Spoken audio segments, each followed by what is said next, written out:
लाडकी बहीण योजनेसंदर्भात ठाण्यामध्ये भाजपकडून बॅनरबाजी। उपमुख्यमंत्री फडणवीसांचा देवा भाऊ म्हणून उल्लेख। लाडक्या बहिणीला 1,500 रुपये महिन्याला अशा आशयाचे लागले बॅनर। मुंबई महापालिकेच्या लिपिक भरतीतील 10वी-12वीची परीक्षा पहिल्या प्रयत्नात पास झाल्याची अट रद्द। स्वतः फडणवीसांनी बीएमसी आयुक्तांना लिहिलं होतं पत्र।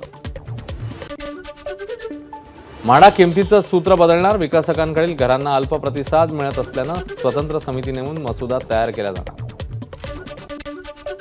नवी मुंबईतील प्रकल्पग्रस्तांची गरजेपोटी बांधण्यात आलेल्या घरांच्या शासन निर्णयात सुधारणा करा। शिवसेना उपनेते विजय नाहटा यांची सिडकोच्या एमडीकडे मागणी।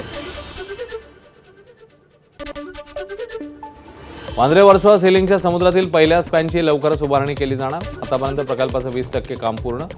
2028 पर्यंत प्रकल्प पूर्ण होणार।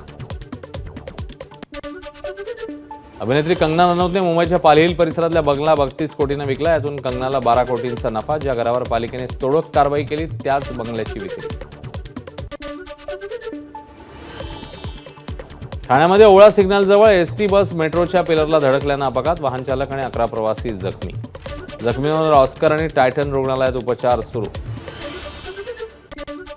मुंबईच्या आरे कॉलनी परिसरात बेस्ट बसच्या धडकेत 47 वर्षीय व्यक्तीचा मृत्यू। बस चालकाला अटक। बेस्ट बसही पोलिसांच्या ताब्यात।